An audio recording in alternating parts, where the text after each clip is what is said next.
It's time.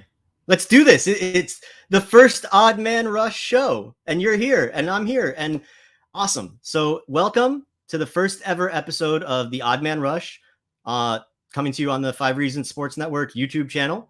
I am David Dwork, your host, and yeah, we're going to be doing this every Monday at 2 o'clock. We're going to log on here. We're going to talk some hockey, talk about the Panthers. Fortunately, it's a great year and a great time to do this and to get started because the Panthers are just doing so well. And it's just a great time to be a follower of the Panthers. So yeah, every week we're going to do the Odd Man Rush, brought to you by our sponsor, Intense Nutrition in Coral Springs. We'll get into that amazing stories. You see my awesome producer, Manny Chang, putting up a photo of the store right there.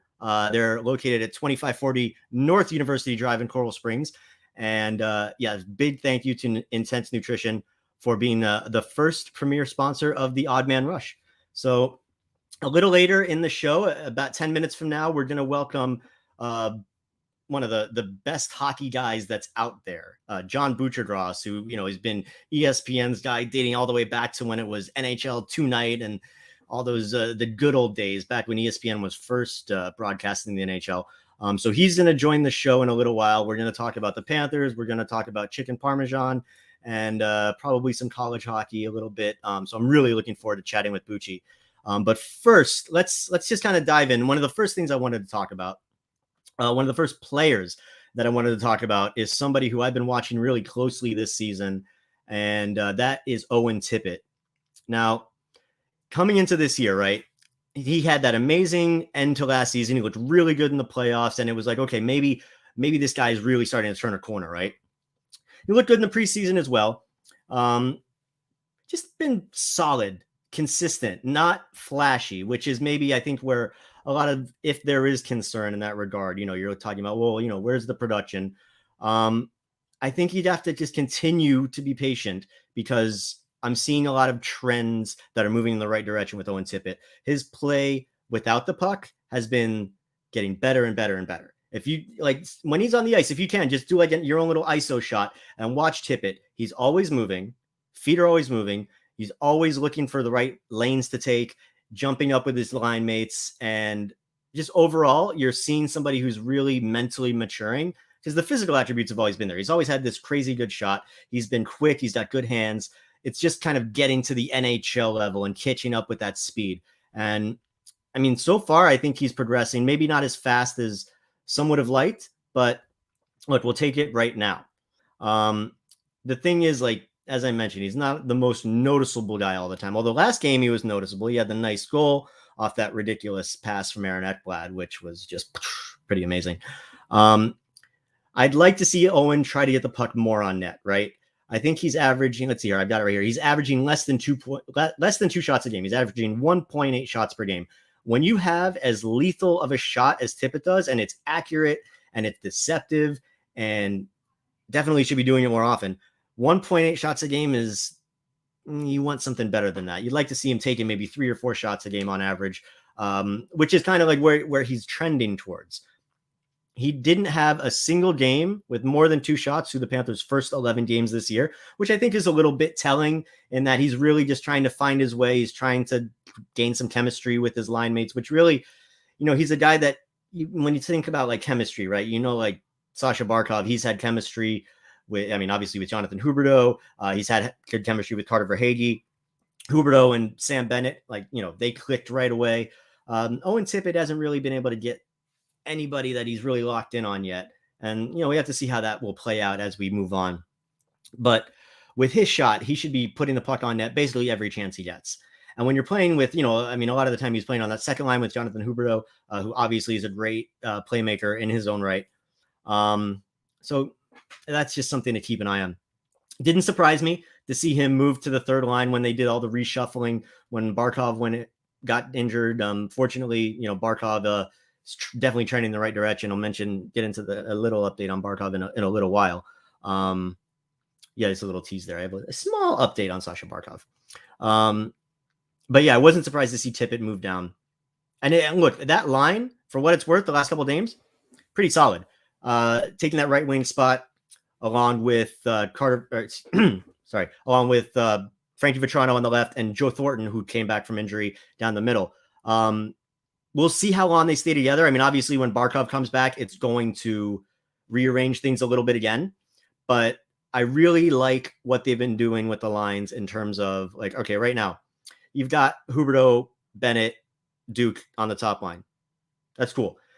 When you think about that second line with Anton Lundell, who's been so good this year, definitely we knew he was a good young kid, but his rookie season to come in and to be able to play what he's done, and that's a whole nother side topic. But I mean, when you're getting moved up, when you're playing center and you get moved up in the lineup, you're playing penalty kill, you're getting situational. He's gotten a couple looks on the power play. I mean, very much like Anton Lundell. But yeah, so the lines right now, the way they've shaken out, you're really seeing the depth kind of better distributed through the forward ranks. And so that's why this Owen Tippett line with Frankie and Jumbo is really quite intriguing. And it also gives Sam Reinhart, who we'll talk about in a little while, a chance to move up to the second line, because Reinhart's moved around a lot as well. And that's kind of the next guy I wanted to talk about. He's got 11 points, right? 3 goals, 8 assists through 18 games. Just one assist in his last 6 games, though. Started the season a little slow, found a little bit of traction, and now he's kind of fallen off a little bit production-wise. I do like, as I just mentioned, that second line that he's on with Lundell and Carter Verhaeghe, and I want to see it get a little bit more run here, which they will. They've got a very busy week coming up. They got 3 games in 4 days surrounding Thanksgiving. They're home for the Flyers on Wednesday. They're at DC on Friday for a 5 o'clock start, and then they're back home on Saturday to welcome the Chris Streeter Seattle Kraken. And side note, they got to start Chris Streeter for this game, right? Like,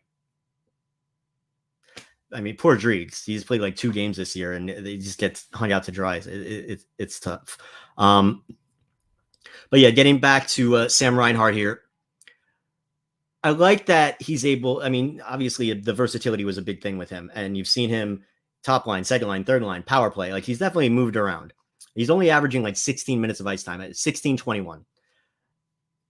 Not, for a guy like Sam Reinhart, you'd expect him to be on the ice a bit more, but he's got to get a little bit more consistency on the power play, which has really been fluid overall. So, we have to see how that shakes out. But I mean, look, with a guy like Sam Reinhart, physical ability off the charts, what he can do. Great passer, even better shot, super accurate. You just got to think, as he gets more comfortable and gets more acclimated to the Panthers, that he's going to pick up the production.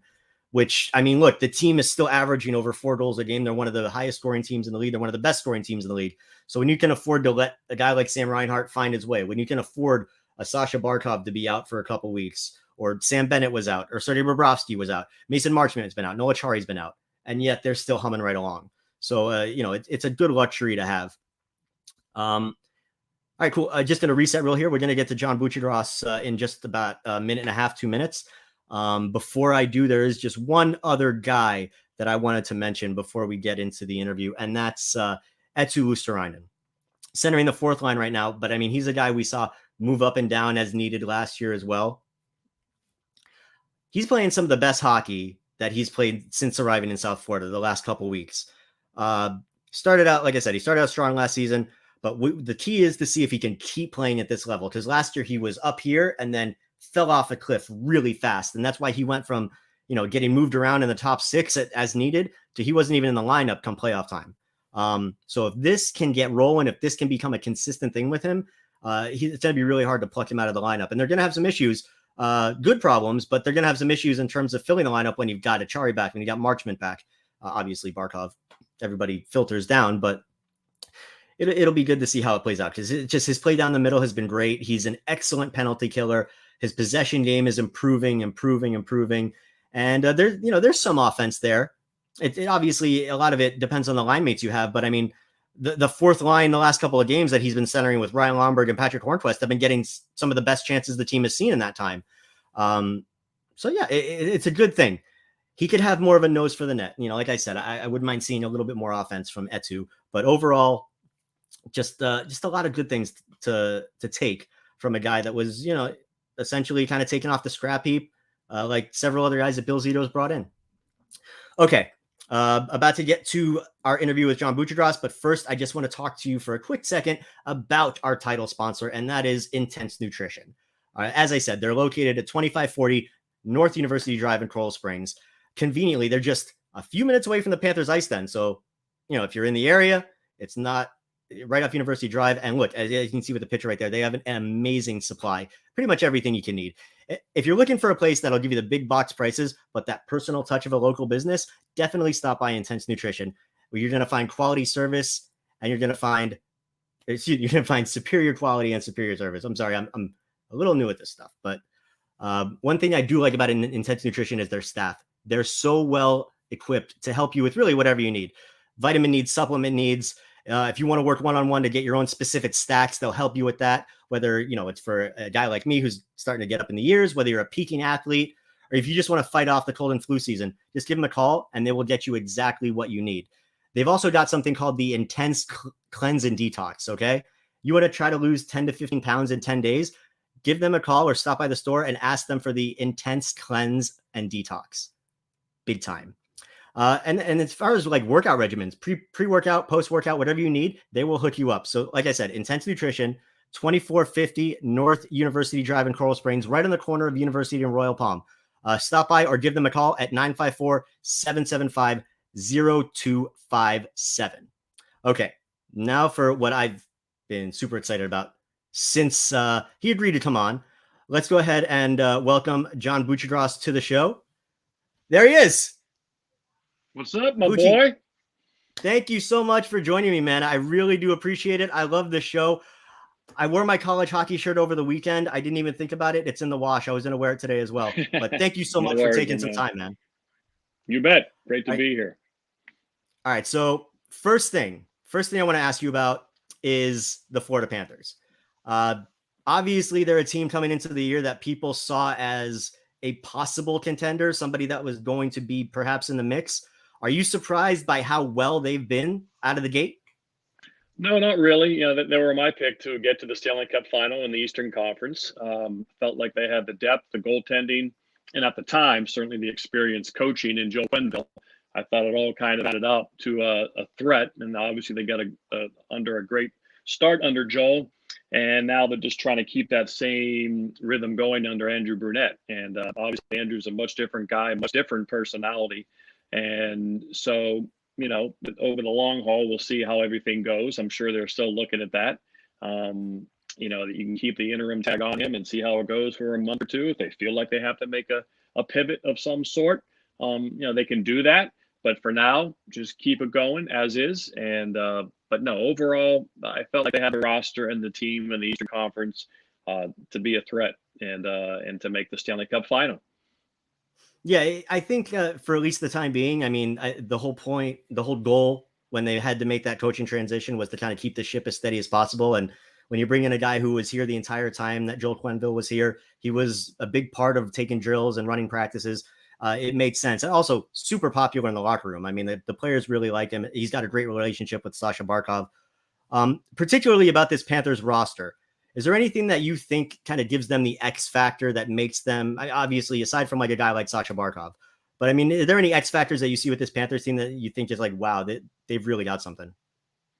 Just the overall depth, and to have Barkov on one line, Huberdeau, when they are separated on the other line, just an elite winger, an elite center.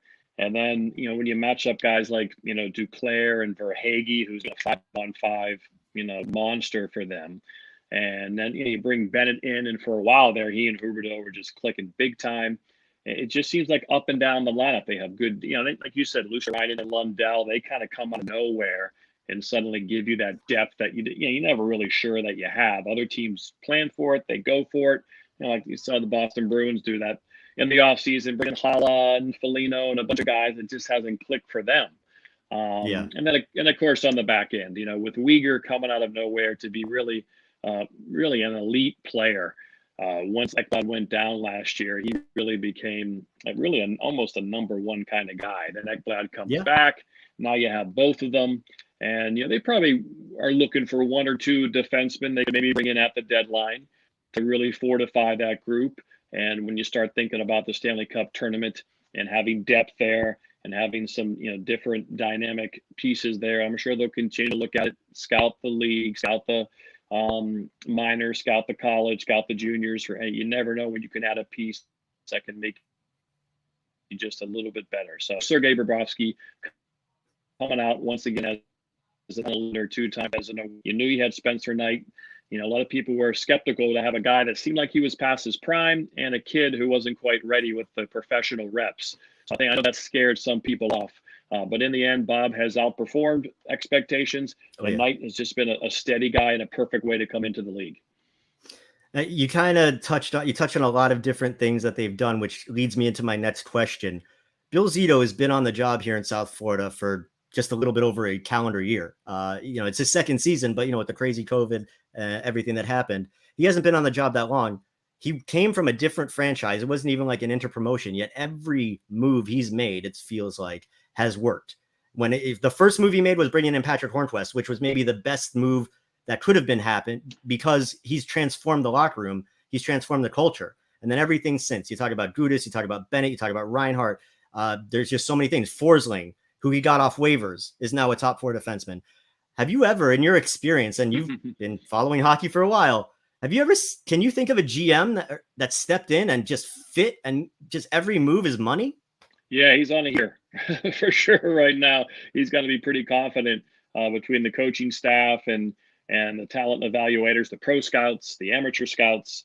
Yeah, right now they seem to be just making all the right moves. And I know early on he had, Blake Geoffrion was a part of the organization, no longer is, but I'm sure he had things to say about Patrick Hornquist because Blake was with Nashville when he was there. And I remember Blake telling me that Hornquist, just in practice, he would stand in front of the goalie.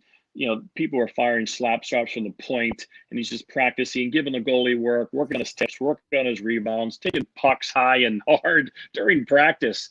Just a different animal. Yeah, so he brought certainly a level of professionalism and hunger and energy to the room, much like he did in Pittsburgh and the resulting Stanley Cups he helped there. So, yeah, Patrick Hornquist is just a special hockey player who has obviously thick skin. He takes a beating in front of the net. I swear that guy can't draw a penalty to save his life. There's a rule that you can do whatever you want to Patrick Hornquist and you won't get a penalty.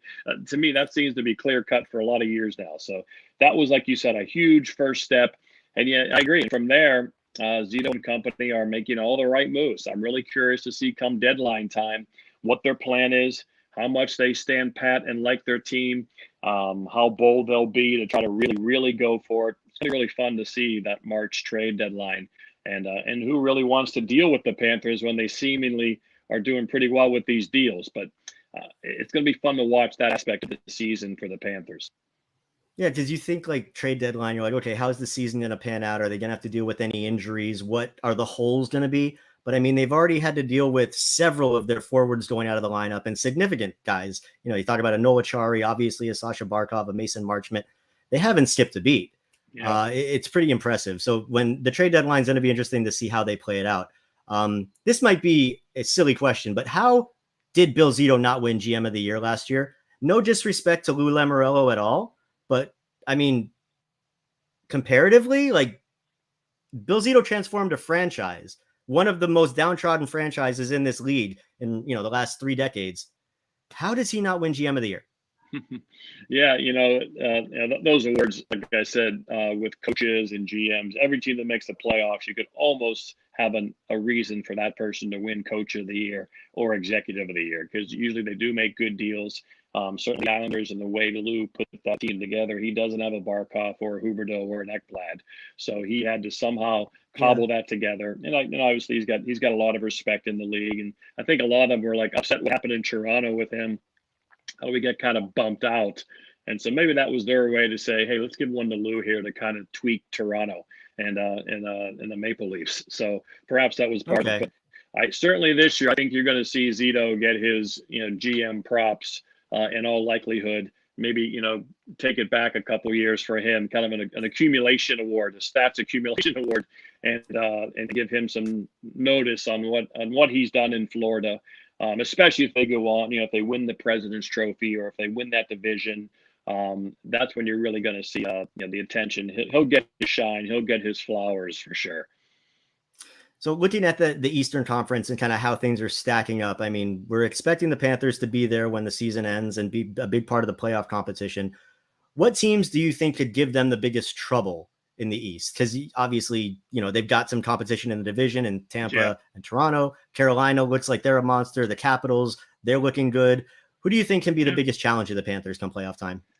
Yeah, so like you said, they're right in their division, and that just, especially if they're going to make the playoffs, and the Maple Leafs are going to make the playoffs, and the Lightning are going to make the playoffs. Then we'll see. The Bruins, I think, are 50-50. I think they've taken a step down this year. If they sign Rask and bring back Krejci, they could be then right back in that thread. Yeah. But I see the Bruins as an average team right now. They obviously have the great top line, maybe still the best line in hockey, but Pastrnak seems to have come down one step from his elite close to 50 goal status.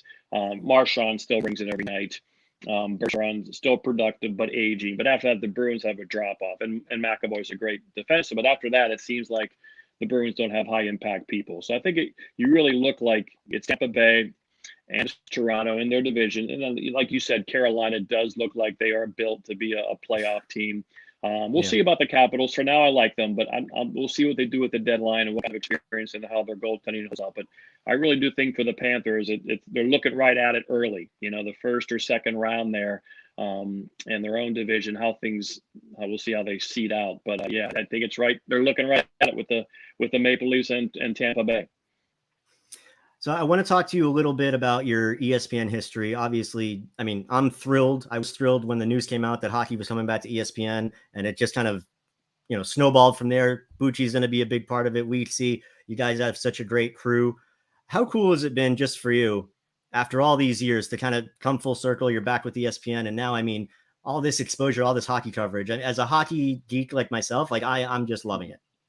Yeah, it's great that the suits and the executives are so behind hockey. When it left, it was really pushed aside by the administration at ESPN that aren't there anymore. And so it was nice now to come in with such a contrast to me, how it was when it left and now how it is when it's beginning 17 years later. So to have a show once a week, an hour-long show on ESPN2, and now to have even, a streaming service that we couldn't even fathom back in 2004 that this kind of world would even exist. But ESPN Plus, the hockey, the shows can live there. People can watch them when they want to watch them. Obviously, all the games are on there, all the out-of-market games. And so, to be, I've been at ESPN for 25 years and been doing this for 32 years. And to feel this amount of energy and rejuvenation is pretty lucky. Not many people are at their jobs for 25 years. And they're still really, really excited to go into work every day and have this kind of infusion of adrenaline this late in the game. So I'm very grateful for that. Yeah, I mean, look, I can relate in a sense of I'm like I said, I'm like a hockey obsessed guy, and I'm in South Florida. So I've kind of been the oddball at times when it comes to, a lot of my media friends. So now the team is like starting to really pick up some steam, and it's like, oh yeah, look, everybody's paying attention to the Panthers. So I can kind of get where you're coming from there. Now I did want to ask you, because I don't know this story. You probably told this story a million times, but where did the whole chicken parm references, the love, the intertwine with the hockey and the social media, is there a way to nutshell that for me? Because I'm really curious and I love it to death, but I just don't know the origin story behind it. Kenneth Wilson, no comment. I'm a chicken parm amateur. I've not lost my amateur status for one of our viewers here, so I'm not a professional chicken parm advocate. So it really kind of started with Ray Ferraro. I remember when Ray would come in and do NHL Tonight after his teams would miss the playoffs in the spring. We spent a lot of time together working out at the gym and playing golf and just hanging out. And he really kind of pressed upon how much hockey players ate chicken parm. And I remember him telling me that I had already started to enjoy it around ESPN, getting local takeout places, call in, get the chicken parm and pasta. It's a good post-workout meal, and it always helped me and worked for me. And so I remember when he mentioned that, and then one night at work, we were eating our chicken parm, and he dropped a piece, and it fell into his dish, into a little puddle of marinara, and it caused this tsunami of sauce that went all over his dress shirt. And of course, we had to go and do the show that night. You can see little specks of marinara all over Ray's shirt. So when he went back to play for the Atlanta Thrashers in the following regular season, I started calling him, chicken parm Ray Ferraro. and it just kind of stuck. So then he reached the point, and then he would retire, and then he came work for us full time. But he started telling me that, man, I'd go through airports and people are starting, hey, chicken parm, chicken parm. It became like his name, which is the funniest thing, that you would call a grown man chicken parm as if it's his proper name. And so I got a big kick out of that. And then then Twitter came along, and I started making chicken parm and the official meal of hockey players. And this is the one I made, and I would take, and it just and then recently it really started to turn into this rating people's chicken parm. I think someone just realized how much I liked it. They sent me their picture, and I must have said something like, that's awful, or that's good, and then it just started snowballing out of nowhere. So a lot of these things with me happen organically. I really can't plan things, just like college hockey stuff and the Bucci Overtime Challenge stuff. It just kind of comes out of fun, trying to make it more fun. And when I was in college, for intramural basketball teams, we had an A League, a B League, and a C League. I would make rankings. I'd put them on the cafeteria door, like, AP, Associated Press, awesome. Heidelberg University, intramural basketball rankings every week. And people love to come and check them out on the door. And it just kind of made it more fun and brought some energy to it. And that's, I've always been doing stuff like that going back to high school and college. We had a street hockey league in high school, and I would make a newspaper called the Hockey News. I'd write it all out in a Flair felt pen.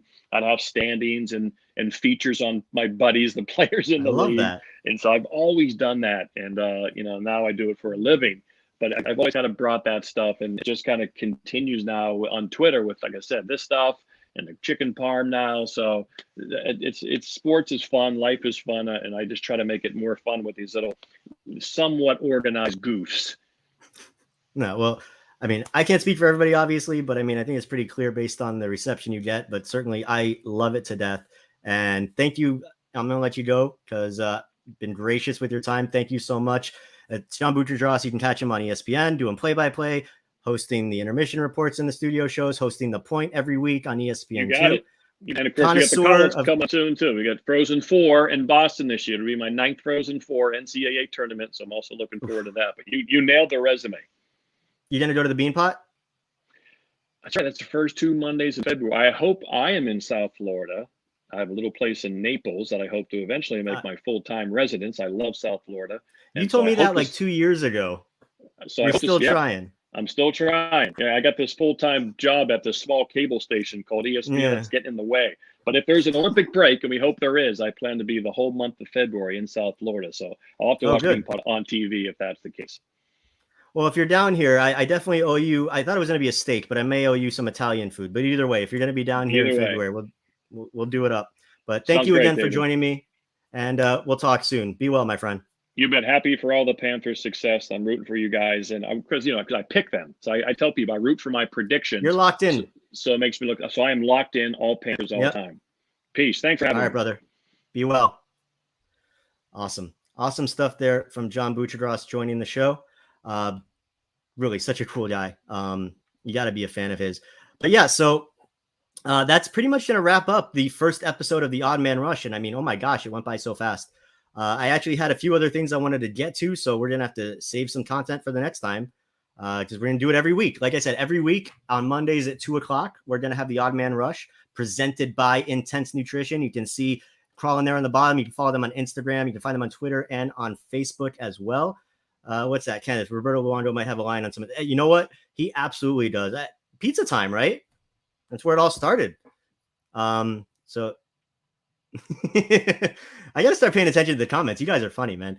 Yeah, Bucci's going to be doing Everblades games over at the Estero Arena. Man, that's going to be cool. It's going to be a lot of fun. I'm just thinking about like that time of year, March, April, playoffs. Like Panthers fans should really be like juiced up and gassed up right now for this team. I'm just kind of going through my notes here, trying to think if there's anything else I wanted to touch on. But I mean, Gus Forsling has been really amazing, and he just continues to show that he's a steady defenseman. That's the thing with Forsling that I feel like a lot of people focus on is the point production. Just watch him as a defenseman. He's so solid in his own end. It really excites me when I see somebody that young taking that much pride in their defensive element of their game. And then Spencer Knight, we'll talk more about him maybe on the next show. Just because like it's been a bit of an odd year for Knighter in terms of, he finally hit a bump in the road, if you want to call a couple games, and then he came right back in his last game, was it against the Devils, and looked lights out amazing. And it's just exciting. You know, like Buccigross just said, you've got veteran Bob who's playing like Vezina Bob, and you've got 20-year-old Spencer Knight who's playing like a 30-year-old. He's so mature. You know, if you guys follow my work, you know that I'm a goalie and I love the goaltending. So it's really exciting. But yeah, okay. So we're going to wrap it up. I want to thank everybody who's watching live. I want to thank everybody who's watching after the fact. Like I said, every Monday, 2:00, Odd Man Rush on the 5 Reasons YouTube channel. Just thank you so much, everybody, for watching, and I will see you next week.